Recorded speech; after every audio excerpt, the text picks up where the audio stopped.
नमस्कार बच्चों, कैसे हैं आप सब। आशा करती हूँ आप सभी अच्छे होंगे, स्वस्थ होंगे, खुश होंगे और अपनी पढ़ाई भी अच्छे से कर रहे होंगे। तो जैसा कि आप सभी जानते हैं, मैं हूँ आपकी हिंदी की अध्यापिका और मैं स्वागत करती हूँ आप सभी का आईसीटी वर्चुअल क्लासरूम में।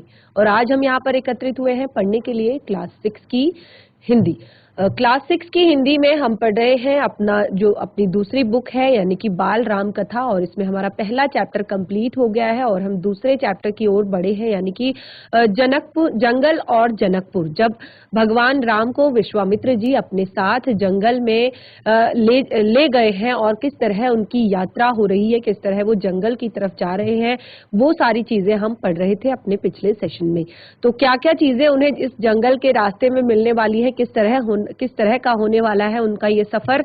और यहाँ पर भगवान राम और जो लक्ष्मण है उनके विषय में भी बताया गया है कि जब इतना लंबा रास्ता वो चल चुके हैं लेकिन उनके मुख पर एक रत्ती भी थकान नहीं दिखाई देती, बिल्कुल भी भय डर उनके मन में नहीं दिखाई देता। और यहाँ पर विश्वामित्र जी उन्हें कह रहे हैं कि मैं तुम्हें यहाँ पर कुछ ऐसी गुप्त विद्याएं भी सिखाऊंगा जिससे कि तुम पर जो तुम्हारा दुश्मन होगा वो कभी भी वार नहीं कर पाएगा। चाहे इस अवस्था में कि तुम सोए भी हो तब भी वो तुम पर वार नहीं कर पाएगा। तो इसी तरह की बहुत सारी शिक्षा और बहुत सारी विद्याएं सीखने वाले हैं भगवान श्री राम। और उनकी जो ये यात्रा है वो किस तरह की होने वाली है, कौन कौन राक्षस उन्हें वहां पर मिलने वाले हैं, आज के इस सेशन में हम पढ़ेंगे। तो बहुत ही ज्यादा इंटरेस्टिंग है ये चैप्टर और बहुत ही ज्यादा ज्ञानवर्धक है। तो आप सभी ध्यान पूर्वक पढ़ेंगे और समझने का प्रयास करेंगे। तो हमने देखा था कि राजमहल से जंगल और जनकपुर, जंगल और जनकपुर। तो जनकपुर के बारे में हमने सारी बातें पढ़ ली है, जंगल के बारे में हमने सारी बातें जान ली है कि किस तरह का रास्ता है जंगल का। और दूसरा जनकपुर, अब यहाँ पर जनकपुर की बात आई है। देखिए, जंगल और जनकपुर, तो जंगल की यात्रा तो यहाँ पर कर ही रहे हैं भगवान राम, साथ में जनकपुर की बात यहाँ पर आई है, यानी कि जो सीता का घर है जनकपुर, राजा जनक की जो राजधानी है, राजा जनक जहाँ पर रहते हैं, तो वहां के बारे में भी हम इस पाठ में बहुत कुछ पढ़ने वाले हैं।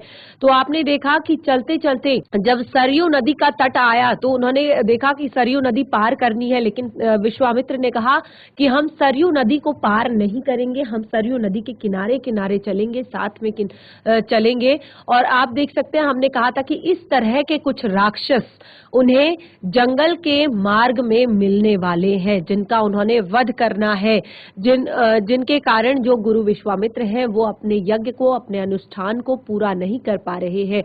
तो आपने यहाँ पर देखा कि राम और लक्ष्मण जो है अभी तक जब विश्वामित्र से थोड़ा सा दूरी बनाकर चल रहे थे, लेकिन रात्रि के समय जब जहां पर दो नदियां आपस में मिल रही थी, एक नदी सरयू, एक नदी गंगा, तो महर्षि अब भी आगे चल रहे थे। लेकिन क्योंकि अब वो आपस में थोड़ा बहुत बातें करने लगे थे, जैसे कि मैंने आपको बताया, उन्होंने कहा कि मैं वहां पर तुम्हें इस तरह की कुछ विद्याएं सिखाऊंगा।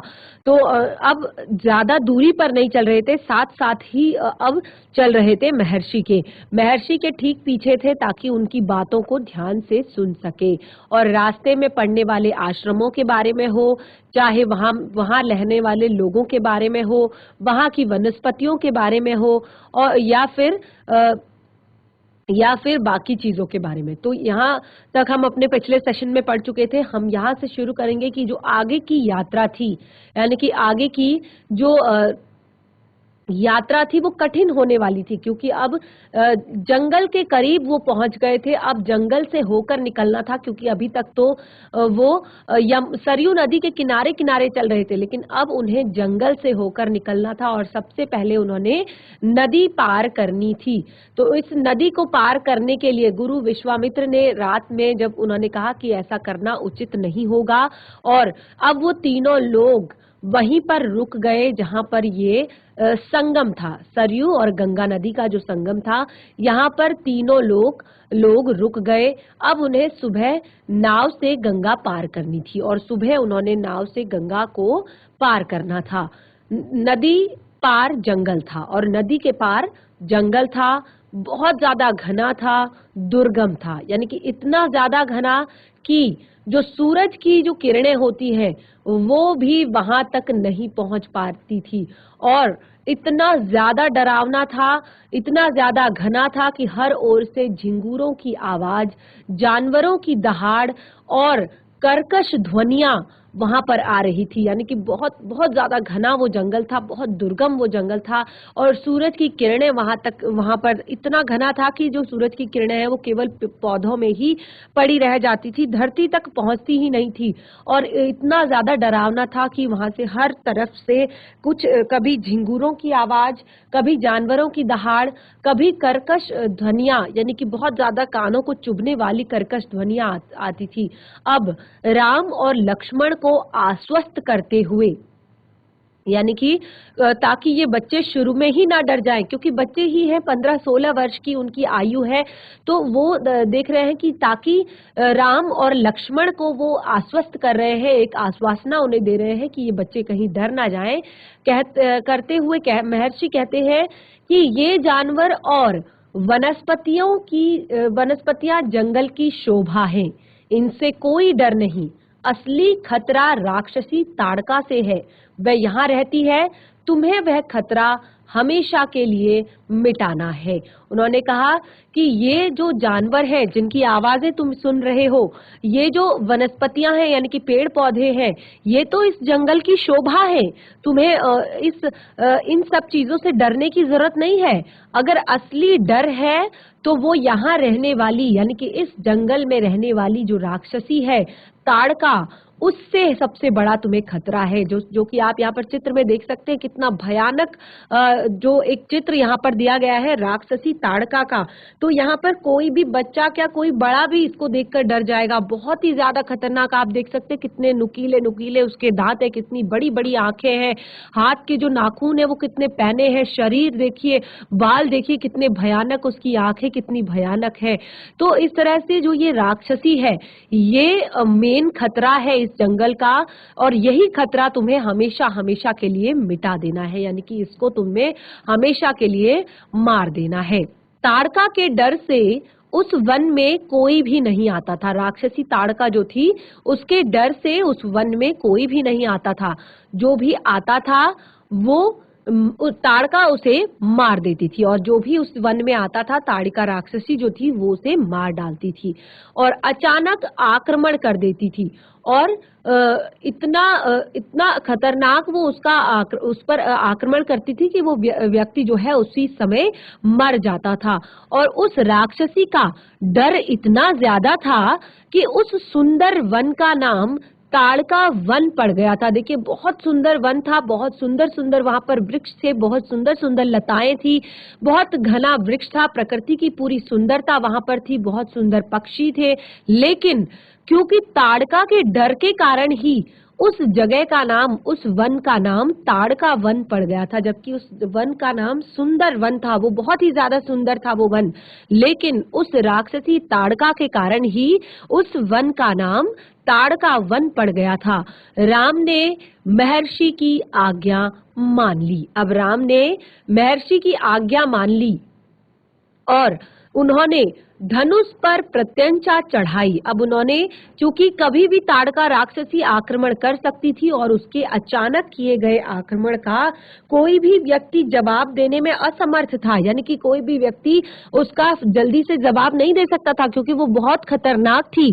तो अब राम ने महर्षि की आज्ञा का पालन किया और धनुष पर प्रत्यंचा चढ़ा ली, यानी कि धनुष पर बाण को खींच लिया और उससे एक बार खींचकर छोड़ा, और उसे एक बार बाण को खींचकर छोड़ दिया।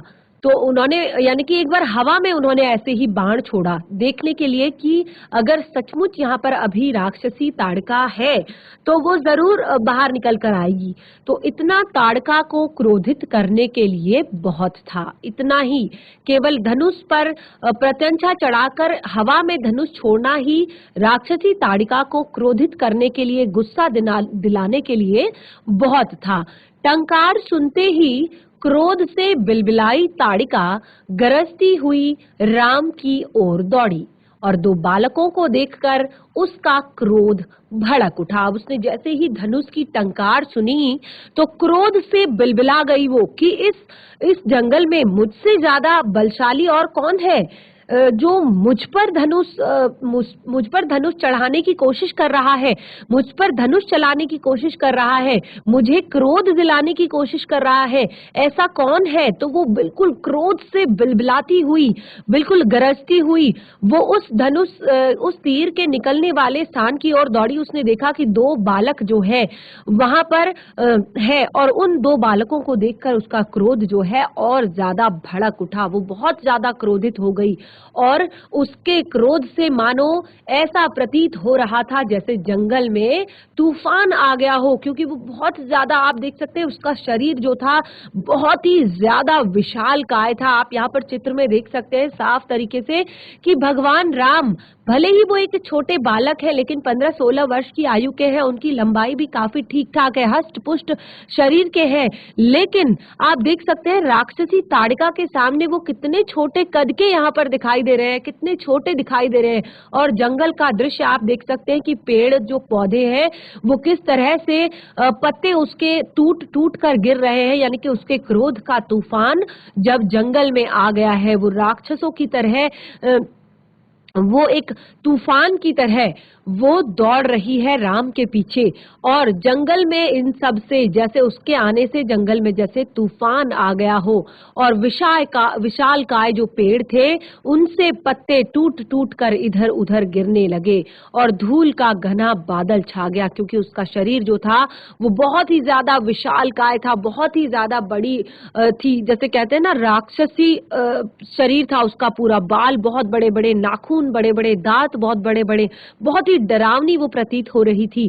और उसके चलने से जो धूल का इतना घना बादल वहां पर जंगल में छा गया कि उसमें कुछ भी दिखाई नहीं पड़ रहा था।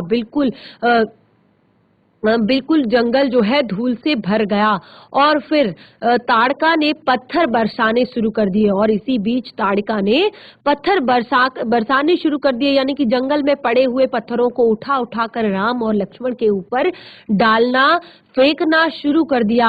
और राम ने भी उस पर बाण चलाए और राम भी लगातार अपने बाणों को उस पर चला रहे हैं और लक्ष्मण ने भी निशाना साधा, क्योंकि धनुर्विद्या में लक्ष्मण भी कम नहीं है, वो भी बहुत अच्छे धनुर्धर है और उन्होंने भी निशाना साधना शुरू कर दिया। अब जो ताड़का थी वो बाणों से घिर चुकी थी, चारों तरफ से बाण आ रहे थे, कहीं से लक्ष्मण कहीं से राम, और राम का एक बाण जो है सीधे जाकर उसके हृदय में लगा और वह फिर गिर पड़ी और वो इतने धड़ाम से जंगल में गिरी और इतनी जोर से गिरी कि फिर से जंगल में बहुत तेज का भूकंप आ गया। लेकिन जब वो गिरी फिर वह उठ नहीं पाई, यानी कि इस तरह से वो गिरी कि वो मृत्यु को प्राप्त हो गई, वो फिर उठ नहीं पाई भगवान राम का जब बाण उस पर चला। तो विश्वामित्र इस बात से बहुत ज्यादा प्रसन्न हो गए, क्योंकि जिस राक्षसी ताड़का की वजह से जो इतना सुंदर वन था, इतना प्यारा वन था, वो एक ताड़का वन के रूप में जाना जाने लगा था, यानी कि लोग वहां आने से डरने लगे थे। जंगली जानवर भी वहां पर सुख से नहीं थे, इंसान तो बहुत दूर की बात है और ऋषि मुनि तो बहुत दूर की बात है। अब उन्होंने राम को गले लगा लिया और उन दोनों राजकुमारों को 100 तरह के नए अस्त्र शस्त्र दिए, क्योंकि वो एक राजा भी थे जो अब संन्यास ले चुके थे और बहुत ज्यादा ज्ञानी थे, बहुत बड़े तपस्वी थे। और उन्होंने फिर राम के इस कृत्य से खुश होकर उनको 100 तरह के नए अस्त्र शस्त्र दे दिए और उनका प्रयोग करने की विधि भी सिखा दी। उन्होंने कहा कि किस तरह के अस्त्र शस्त्र का प्रयोग तुम्हें किस समय करना है और उनका महत्व भी बताया कि कौन से अस्त्र का, कौन से शस्त्र का क्या महत्व है। ये सारी चीजें उन्होंने राम को बताई। महर्षि का आश्रम वहां से अधिक दूर नहीं था। अब महर्षि का आश्रम जो है बहुत नजदीक वो आश्रम के पहुंच गए थे, लेकिन अब रात हो चली थी, क्योंकि बहुत ज्यादा दूर तो नहीं था लेकिन रात हो चली थी। जंगल का रास्ता था, जंगली जानवरों का डर, बाकी राक्षसों का डर वहां पर हमेशा लगा रहता था।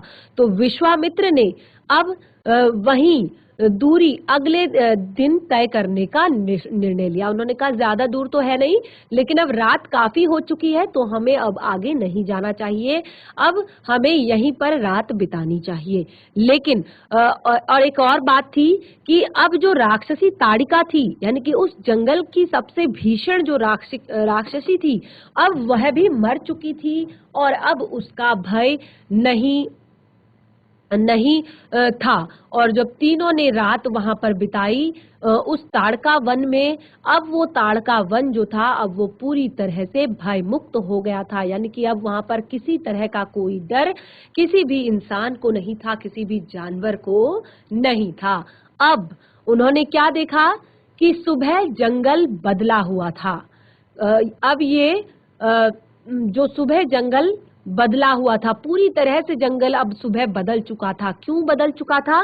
क्योंकि अब ताड़िका वन में नहीं थी। अब जो ताड़िका थी वो वन में नहीं थी, क्योंकि ताड़िका नहीं थी। अब वो सारी भयानक आवाजें गायब हो चुकी थी और अब पत्तों से जो हवा गुजरती थी, केवल उसकी सरसराहट का संगीत उस वन में था और दूसरे चिड़ियों की चहचहाहट उस वन में थी। यानी कि जिस तरह का एक वन था वही वन अब वो बन गया था और पूरे वन में चारों ओर शांति थी और अब वन की जो तस्वीर थी वो पूरी तरह से बदल चुकी थी। सिद्ध आश्रम का अंतिम पड़ाव था महर्षि का आश्रम। अब सिद्ध आश्रम जो था उसका अंतिम पड़ाव था महर्षि का आश्रम। महर्षि का आश्रम का जो रास्ता था वो छोटा भी था और मनोहारी भी था। बहुत छोटा रास्ता था, यानी कि ज्यादा दूरी पर नहीं था, और बहुत मनोहारी था, यानी कि मन को भाने वाला था, बहुत ज्यादा सुंदर था। और अब वो तीनों प्रकृति का आनंद लेते हुए, क्योंकि प्रकृति अब स्वच्छ हो चुकी थी, सुंदर हो चुकी थी, अब वो तीनों प्रकृति का आनंद लेते हुए जल्द ही आश्रम में पहुंच गए थे। अब वो जल्दी ही प्रकृति का आनंद लेते लेते आश्रम में पहुंच गए। आश्रम वासियों ने उनकी अगवानी की, यानी कि अभिनंदन किया। जो भी आश्रम में रहने वाले लोग थे उन लोगों ने उनकी अगवानी की, यानी कि उनका स्वागत किया, अभिनंदन किया। और अब उनकी प्रसन्नता जो थी वो दुगनी हो गई थी, उनकी खुशी जो थी वो दुगनी हो गई थी। और महर्षि विश्वामित्र के आश्रम में लौटने की खुशी, यानी कि जो वहाँ लोग थे आश्रम के, वो खुश हो गए थे कि महर्षि अपने आश्रम में लौट गए हैं। और दूसरी सबसे बड़ी उन्हें खुशी प्राप्त हुई थी कि राम और लक्ष्मण जो है आज उनके आश्रम में पधारे हैं, आज उनके आश्रम में आए हुए हैं, तो इसका सुख भी उनको प्राप्त हो रहा था। अब विश्वामित्र अपने यज्ञ की तैयारियों में लग गए। अब जिस यज्ञ को वो छोड़कर आए हुए थे, जिस यज्ञ में वो बैठे हुए थे, अब वो उस यज्ञ की तैयारियों में लग गए और साथ ही अनुष्ठान जो है प्रारंभ हो गया, अनुष्ठान शुरू हो गया। आश्रम की रक्षा की जिम्मेदारी राम लक्ष्मण को सौंपकर महर्षि आश्वस्त थे। अब उन्होंने आश्रम की जो जिम्मेदारी थी, क्योंकि अभी तक उनको डर था, क्योंकि जो बाकी के राक्षस होते थे, आपने सुना होगा जब भी महर्षि यज्ञ करते थे, जो राक्षस थे वो क्या करते थे, उनके यज्ञ को भंग कर दिया करते थे। ऊपर से वो कभी पानी डाल देते थे, कभी रक्त डाल देते थे, कभी हड्डियां डाल देते थे, कभी कुछ गंदगी फैला देते थे। यानी कि वो हमेशा ऋषि मुनियों को परेशान किया करते थे उनके यज्ञ और उनके अनुष्ठान के समय। लेकिन अब क्योंकि भगवान राम और लक्ष्मण वहां पहुंच चुके थे और महर्षि पूरे आश्रम की जिम्मेदारी राम लक्ष्मण को सौंपकर बहुत ही ज्यादा आश्वस्त थे। अनुष्ठान अपने अंतिम चरण में था, जो अनुष्ठान चल रहा था वो अपने अंतिम चरण में था और पूरा होने वाला था कुछ ही दिनों में। वो 8 से 10 दिनों का अनुष्ठान था, महायज्ञ वहां पर चल रहा था और अब कुछ ही दिनों में अनुष्ठान पूरा होने वाला था।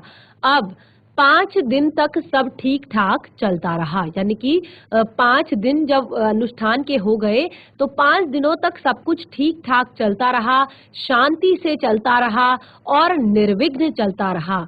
ऐसा लगता था मानो राजकुमारों की उपस्थिति ही राक्षसों को भगा दिया है। 5 दिनों तक जब सब कुछ ठीक ठाक रहा तो ऐसा प्रतीत हुआ मानो राजकुमारों की केवल उपस्थिति ने, यानी कि राम लक्ष्मण के केवल उपस्थित होने से ही सारे राक्षस भाग चुके हैं, सारे राक्षस डर गए हैं। और राम लक्ष्मण ने यज्ञ पूरा होने तक न सोने का निर्णय किया। उन्होंने निर्णय किया हुआ था कि जब तक ये यज्ञ पूरा नहीं होगा हम सोएंगे नहीं, हम नींद नहीं लेंगे, चौकस रहेंगे, कमर में तलवार और पीठ में तुराण लगाए हुए। तुराण यानी कि जिसमें धनुष बाण को रखा जाता है उसे तुराण कहा जाता है। हाथों में धनुष लिए हुए, वो भी प्रत्यंशा चढ़ी हुई, यानी कि अगर कोई भी गड़बड़ होती है, कोई भी परेशानी होती है तो तीर चलाने में बिल्कुल भी देरी नहीं होनी चाहिए, बिल्कुल भी समय नहीं लगना चाहिए। तो हाथ में धनुष पर प्रत्यंशा चढ़ाए हुए वे सभी जो है दोनों भाई खड़े हैं। और अब अनुष्ठान का अंतिम दिन आ गया, यानी कि अनुष्ठान का अंतिम 10वां दिन आ गया। लेकिन अचानक क्या हुआ, भयानक आवाजों से आसमान भर गया। और फिर से आसमान जो है भयानक आवाजों से भर गया, डरावनी आवाजों से भर गया। सुबाहु और मारीच ने राक्षसों के दल के साथ आश्रम पर धावा बोल दिया। जो सुबाहु था और मारीच जो था उसने आश्रम पर धावा बोल दिया अपने राक्षसों के दल के साथ। मारीच क्रोधित था, जो मारीच था वो बहुत ज्यादा क्रोधित था, यज्ञ के अलावा भी, यानी कि यज्ञ के अलावा भी, क्योंकि वो यज्ञ कर रहे हैं वहां पर इस बात से कि राम लक्ष्मण ने उनकी माँ ताड़का को मारा था। जो मारीच था वो ताड़का का बेटा था, जिसको राम लक्ष्मण ने जंगल में आते हुए मार डाला था, जो कि एक भयानक राक्षसी थी, उसका ये पुत्र था मारीच। तो एक तो इस बात से वो गुस्सा था कि यहाँ पर यज्ञ हो रहा है, ऋषि मुनि अपना यज्ञ कर रहे हैं, अपने तप को पूरा कर रहे हैं और बलशाली हो रहे हैं। एक तो वो इस बात से क्रोधित था और दूसरा वो इस बात से क्रोधित था कि राम लक्ष्मण ने उनकी माता को मारा है, ताड़का को मारा है। अब राम ने राक्षसों का हमला होते ही कार्रवाई शुरू की और जैसे ही राक्षसों का हमला हुआ तो राम ने भी जवाबी कार्रवाई शुरू की। धनुष उठाया और मारीच को निशाना बनाया। अब मारीच बाण लगते ही मूर्छित हो गया और बाण के वेग से, क्योंकि बाण इतनी तीव्रता के साथ भगवान राम ने चलाया था कि वो बाण के वेग से दूर जाकर गिरा समुद्र के किनारे। अब वो समुद्र के किनारे जाकर गिर पड़ा, लेकिन वह मरा नहीं। जब वह उसको होश आया तो वो दक्षिण की ओर भागा, वहां से वो दक्षिण की ओर भाग गया। तो जब क्या हुआ, जब वो दक्षिण की ओर भागा तो राम ने दूसरा बाण, अब राम का जो दूसरा बाण था वो सुबाहु को लगा और इसी बीच राम का जो दूसरा बाण था वो सुबाहु को लगा और सुबाहु के जो प्राण थे वो वहीं निकल गए। और सुबाहु के मरने पर राक्षस सेना में भगदड़ मच गई, क्योंकि उनका जो सेनापति था उसकी मृत्यु हो चुकी थी। तो पूरी सेना में भगदड़ मच गई और वो चीखते चिल्लाते भागे। पूरी सेना जो है अब वो चीखते चिल्लाते भागने लगी और कुछ राक्षस लक्ष्मण के बाणों के शिकार हुए और कुछ अन्य जान बचाकर भागने में सफल हुए। तो कुछ राक्षस जो थे वो लक्ष्मण की बाणों का शिकार हुए, लक्ष्मण ने कुछ एक राक्षसों को मारा और दूसरा कुछ अपनी जान बचाकर भागने में सफल हुए। अब महर्षि विश्वामित्र का जो अनुष्ठान था वो संपन्न हो चुका था, यानी कि बहुत ही ज्यादा खुशी के साथ, क्योंकि राम ने जो भगवान विश्वामित्र के लिए जो अनुष्ठान के लिए यहाँ पर जिस कार्य के लिए वो आए हुए थे, वो अनुष्ठान बहुत ही अच्छे से संपन्न हो चुका था, बहुत ही अच्छे से वो अपने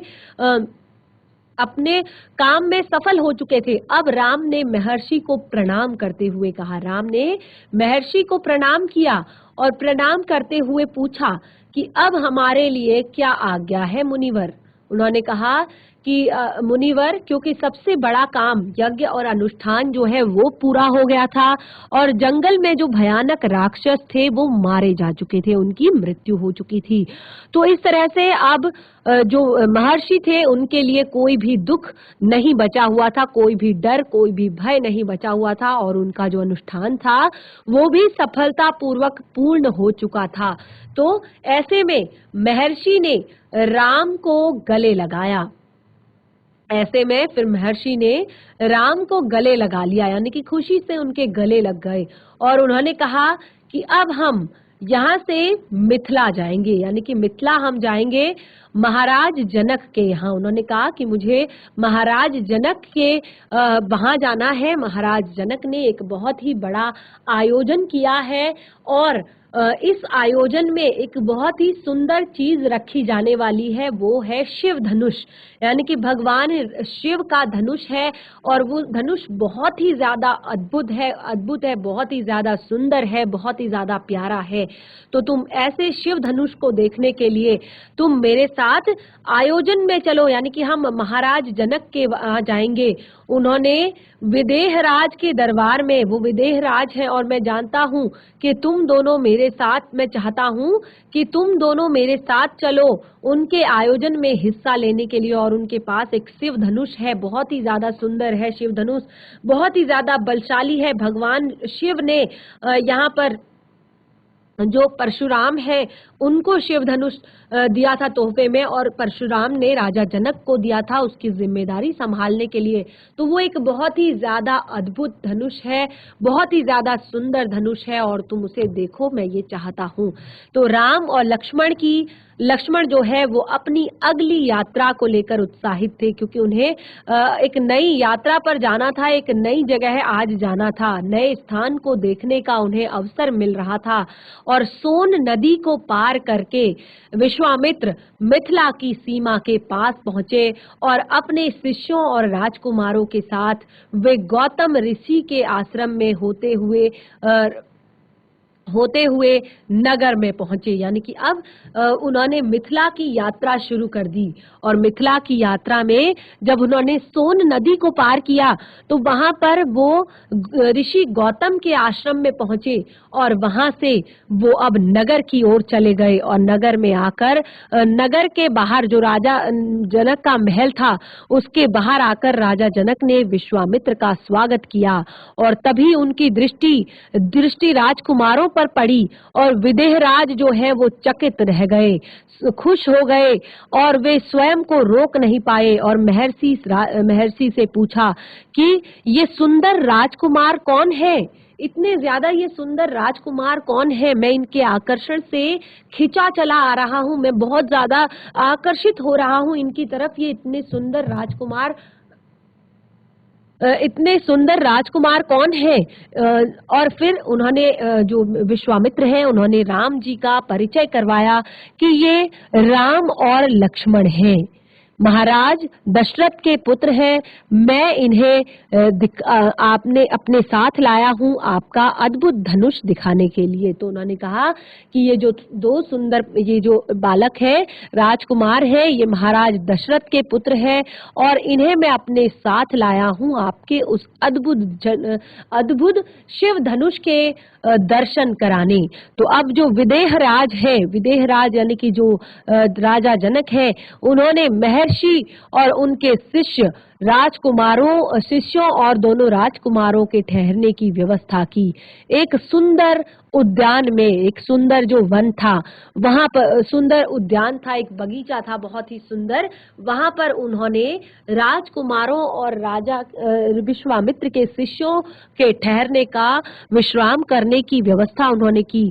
और अगले दिन जितने भी आमंत्रित लोग थे, जितने भी लोगों को आमंत्रित किया गया था, ऋषि मुनि हो चाहे राजा हो महाराजा हो, सभी यज्ञशाला में उपस्थित हुए और वहां महर्षि ने फिर धनुष का उल्लेख किया और महाराज जनक ने अपने अनुचरों को आज्ञा दी कि शिव धनुष को यज्ञशाला में लेकर आया जाए।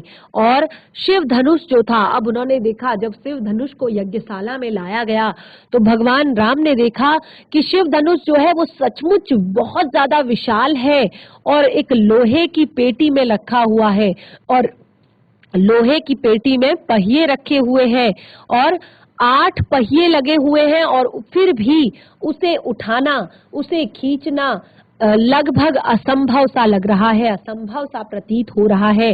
तो पहियों के सहारे खिसकाकर उसे दूसरी जगह ले जाया जा रहा था। अनुचर मुश्किल से उसे खींचते हुए, जो अनुचर थे वो बड़ी मुश्किल से उस शिव धनुष को खींच रहे थे, यानी कि एक लोहे का बॉक्स बनाया हुआ था बहुत बड़ा और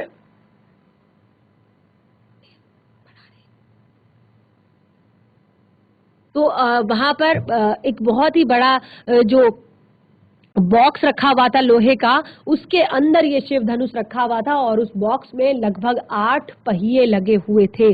तो 8 पहियों के सहारे भी उस धनुष को खींच पाना बहुत ही ज्यादा मुश्किल हो रहा था और जो अनुचर थे वो बहुत मुश्किल से उस धनुष को यज्ञशाला में खींच कर लाए थे। अब धनुष को देखते ही विदेहराज एक पल के लिए उदास हो गए। क्यों उदास हो गए? क्योंकि उन्होंने कहा कि मुनिवर मैंने प्रतिज्ञा की है, क्योंकि वो अब जब उन्होंने देखा कि धनुष इतना विशालकाय है कि 8 पहिए लगे हुए हैं उस गाड़ी में, फिर भी उनके अनुचर उसको खींच कर नहीं ला पा रहे हैं, तो वो बहुत थोड़ा सा उदास हो गए और कहते हैं कि मुनिवर मैंने एक प्रतिज्ञा की है। अब ये प्रतिज्ञा इस प्रकार है कि मैंने अपनी पुत्री सीता के विवाह के लिए, सीता के विवाह के संबंध में ये प्रतिज्ञा की है कि जो भी यह धनुष उठाकर उस पर प्रत्यंशा चढ़ाएगा, क्योंकि बहुत ही ज्यादा भारी है, सोचिए 8 उस पर पहिए लगे हुए हैं, तब जाकर वो धनुष नहीं खींचा जा रहा है उनके 10 अनुचरों से, तो कैसे कोई उस धनुष पर प्रत्यंशा चढ़ाएगा? वो कहते हैं उनको अपनी बात पर भी थोड़ा सा शक होने लगा है अब कि कोई गलत निर्णय तो नहीं ले लिया मैंने, ये कोई गलत प्रतिज्ञा तो नहीं कर दी कि कहीं इस वजह से मेरी पुत्री सीता हमेशा अविवाहित तो नहीं रह जाएगी, क्योंकि कोई शायद ही कोई ऐसा व्यक्ति होगा जो अकेला इसको उठा पाएगा, शायद नहीं के बराबर ऐसा व्यक्ति होगा जो इस पर प्रत्यंशा चढ़ा पाएगा। तो वो थोड़ा सा परेशान हो गए मुनि को अपनी इस प्रतिज्ञा के बारे में बताकर, क्योंकि उन्होंने कहा कि उसी के साथ सीता का विवाह होगा। अनेक राजकुमारों ने प्रयत्न किया और वे लज्जित हो गए, यानी कि अभी तक बहुत सारे राजकुमारों ने इस चीज के लिए यहाँ पर जो स्वयंवर रखा गया है, इस स्वयंवर में उन्होंने बहुत से राजकुमारों को भी बुलाया है, बहुत सारे राजाओं को बुलाया है, अनेक देशों के बड़े बड़े राजा वहां पर आए हैं। तो कईयों ने प्रयत्न कर दिया है लेकिन वो केवल लज्जित हुए हैं, केवल उनको शर्म ही आई है, क्योंकि उठाना तो दूर, वो इसको हाथ भी नहीं लगा सके, यानी कि इसको हिला तक नहीं सके तो वो क्या उस पर प्रत्यंचा चढ़ाते। यानी कि जब वो धनुष को उठा ही नहीं पाए, धनुष को हिला तक नहीं पाए, तो वो क्या इस पर प्रत्यंचा चढ़ाते। लेकिन विदेहराज का संकेत समझकर उन्होंने अब, क्योंकि बहुत सारे राजकुमार अभी तक वहां पर आ गए थे, बहुत सारे राजा वहां पर आए हुए थे, सब इस धनुष को नहीं उठा पा रहे थे, तो विदेहराज का संकेत महर्षि समझ गए थे, क्योंकि बहुत ज्यादा सुंदर थे राम और लक्ष्मण, और उनकी सुंदरता से आकृष्ट होकर, उनकी सुंदरता पर आकर्षित होकर जनक का मन उन पर आ गया था। उन्हें लग रहा था कि बहुत सुंदर राजकुमार हैं, अगर ये इस काम को कर सकते हैं तो मैं अपनी पुत्री सीता का विवाह इनके साथ खुशी खुशी कर दूंगा। तो अब विश्वामित्र ने, महर्षि विश्वामित्र ने राम से कहा, उठो वत्स, यह धनुष देखो, यानी कि एक बार उठकर इस धनुष को देखो। तो इस तरह से आप यहाँ पर देख सकते हैं जो भगवान राम है, उन्होंने जब धनुष को उठाया है, यहाँ पर लक्ष्मण है और यहाँ पर जो सीता है उनका चित्र आप यहाँ पर देख सकते हैं, और भगवान राम को यहाँ पर देख सकते हैं। उन्होंने जब धनुष को उठाया, यानी कि उन्होंने सबसे पहले सिर झुकाकर, भगवान राम ने सबसे पहले सिर झुकाकर अपने गुरु की आज्ञा को स्वीकार किया और पेटी का ढक्कन खोल दिया। राम ने पहले धनुष को देखा और फिर महर्षि को, और गुरु का संकेत मिलने पर राम ने वह विशाल धनुष सहज ही उठा लिया, यानी कि जिसको अभी तक जो बाकी के राजकुमार थे, बाकी के राजा थे, जो टच भी नहीं कर पा रहे थे, उठाकर प्रत्यंशा चढ़ाना तो बहुत ही दूर की बात है। तो उस धनुष को देखकर, क्योंकि विश्वामित्र भी भगवान राम के इस जो पराक्रम थे उससे बहुत ही ज्यादा प्रसन्न थे, बहुत ही अच्छे तरह से परिचित थे। तो जब गुरु का संकेत मिलने पर राम ने उस विशाल धनुष को सहज ही उठा लिया, यानी कि आराम से उठा लिया। कोई भी जिस धनुष को उठाने में अभी इस पूरे इस विशाल सभा में, जो ये सभा यहाँ पर आई हुई थी, अनेक राजा आए हुए थे, राजकुमार आए हुए थे अलग अलग देशों से, उस यज्ञशाला में जो उपस्थित लोग थे वो सभी हदप्रद से हो गए, यानी कि बहुत ज़्यादा आश्चर्यचकित हो गए कि कैसे जिसको कोई भी नहीं उठा पा रहा था, बड़े बड़े राजा महाराजा नहीं उठा पा रहे थे, इस 16-17 वर्ष की आयु के बालक ने कैसे इसको बिल्कुल आसानी से उठा लिया। तो सब लोग इस बात से हतप्रभ थे और इसकी प्रत्यंचा चढ़ा दूं मुनिवर। तो अब जो राम ने प्रश्न किया, राम ने पूछा अपने गुरु से, विश्वामित्र से पूछा कि इसकी प्रत्यंचा चढ़ा दूं मुनिवर। राम ने कहा, तब राम ने पूछा तो गुरु ने कहा अवश्य, यदि ऐसा कर सकते हो। तो उन्होंने कहा कि यदि आप ऐसा कर सकते हो तो आप अवश्य प्रत्यंचा चढ़ाइए इस पर, क्योंकि अभी तक ऐसा कोई भी नहीं हो पाया जो केवल धनुष को उठा ही सके। तो ये बहुत बड़ी बात है कि राम ने इस धनुष को इतनी आसानी से उठा लिया, इस धनुष को इतनी आसानी से उन्होंने अपने हाथ में ले लिया। तो विदेहराज चकित थे। विदेहराज यानी कि जो राजा जनक थे, मिथिला नरेश थे, वो चकित थे, बहुत ज़्यादा आश्चर्यचकित थे। और अब राम ने आसानी से धनुष को झुकाया, ऊपर से दबाकर प्रत्यंचा खींची। अब राम ने धनुष को उठा लिया और ऊपर से दबाकर उस पर प्रत्यंचा खींची, यानी कि उस पर धनुष बाण लगाया और उसको ऊपर से हल्का सा जब दबाया तो उसी दबाव से अचानक जो है धनुष टूट गया। और ये जब धनुष टूटा तो क्या हुआ, इसके 2 टुकड़े हो गए। और जैसे बच्चों का खिलौना आसानी से टूट जाता है, बिल्कुल उसी तरह से ये धनुष भी टूट गया। और इसको देखकर, क्योंकि ये बहुत ही बड़ी बात थी, जिस धनुष को अभी तक 8 टायरों वाले 8 पहियों वाले रथ पर लोहे की गाड़ी में जिसको लाद कर लाया जा रहा था, 8 से 10 लोग जिसको उठाकर लेकर आ रहे थे, उस धनुष को भगवान राम ने इतनी आसानी से उठा लिया। और उस पर प्रत्यंचा चढ़ाने के दौरान वो धनुष इतनी आसानी से टूट गया मानो किसी बच्चे का खिलौना हो। तो यज्ञशाला में इस बात से सन्नाटा छा गया। बिल्कुल यज्ञशाला एकदम शांत हो गई। जहाँ पर लोग बैठे हुए थे, इतने सारे राजा राजकुमार और महाराजा बैठे हुए थे, सब चुप थे। और दूसरा, सब एक दूसरे की ओर देख रहे थे। सब एक दूसरे को बिल्कुल ऐसे देख रहे थे कि अरे ये क्या हो गया, यानी कि आश्चर्यचकित स्थिति में थे सभी लोग। और इसी कारण जो सभागार की चुप्पी थी वो तोड़ी महाराज जनक ने। अब महाराज जनक समझ गए थे कि यहाँ पर लोगों को ये बहुत बड़ा आश्चर्य हो चुका है। तो महाराज जनक ने उस सभागार की चुप्पी तोड़ दी और उनकी खुशी का ठिकाना ना रहा। उनकी खुशी का ठिकाना इसलिए नहीं रहा क्योंकि जिन बालकों को देखकर वो आकर्षण से बिल्कुल एक तरह से आकर्षित हो गए थे उन बालकों की तरफ, बहुत ज़्यादा उनके प्रति प्रेम सम्मान पहले ही बढ़ा हुआ था। तो जब अब इस बात से उन्हें बहुत ज़्यादा प्रसन्नता हो गई कि उन्हें सीता के लिए योग्य वर मिल चुका था, क्योंकि उनकी जो ये प्रतिज्ञा थी, उनको लगता था कि अब सीता का विवाह शायद नहीं हो पाएगा, क्योंकि वो अपनी प्रतिज्ञा पर एक बार के लिए डर गए थे और गुरुजी से इस बात पर बातें भी कर रहे थे कि शायद गुरुजी मैंने कोई कड़ी प्रतिज्ञा तो नहीं ले ली कि शायद मेरी सीता हमेशा अविवाहित तो नहीं रह पाएगी। तो आज उनको अपनी प्रतिज्ञा पर गर्व हो रहा था और उनको बहुत खुशी हो रही थी और उनकी प्रतिज्ञा पूरी हुई थी। और उन्होंने कहा कि जनक राज ने कहा कि मुनिवर, अगर आपकी अनुमति हो तो महाराज दशरथ के पास संदेश भेज दूं और बारात लेकर आने का निमंत्रण भेज दूं, क्योंकि वो बहुत ज़्यादा उत्साहित थे, बहुत ज़्यादा एक तरह से एक्साइटेड हो गए थे कि ये शुभ संदेश हमें शीघ्र ही अयोध्या नगरी को भेजना चाहिए। राजा दशरथ को उन्हें ये शुभ संदेश भेजना चाहिए कि आप बारात लेकर आइए, आपको जनक राज का निमंत्रण है। तो इस तरह से महर्षि की अनुमति पाकर अयोध्या को दूत भेज दिए गए और ऐसे रथों में भेजे गए जो सबसे तेज चलने वाले रथ थे, जो सबसे तेज चलते थे, जो बहुत जल्दी पहुंचने वाले थे। और इस बीच जनकपुरी में धूम मच गई इस बात से कि जो वहाँ की राजकुमारी सीता है उनका विवाह होने वाला है और बारात के स्वागत की तैयारियां होने लगी और पूरे नगर की जो प्रसन्नता थी वो आज चरम पर थी। पूरे नगर में जो खुशी का माहौल था वो आज चरम पर था।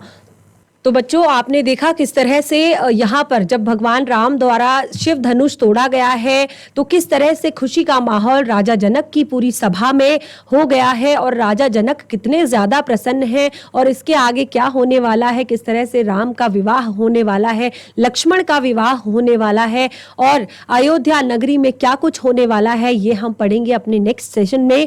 नेक्स्ट सेशन आपका बहुत ही ज्यादा इंटरेस्टिंग होने वाला है, मजेदार होने वाला है और आप देख ही रहे हैं किस तरह से ये ज्ञानवर्धक है हमारे लिए। बहुत ही ज्यादा महत्वपूर्ण जानकारियां हमें हमारे इतिहास से जुड़ी हुई ये पूरी बुक हमें दे रही है। तो आप बिल्कुल बने रहिए अपनी इसी बुक के साथ। हम मिलेंगे अपने नेक्स्ट सेशन में, तब तक के लिए धन्यवाद। आपका दिन शुभ हो।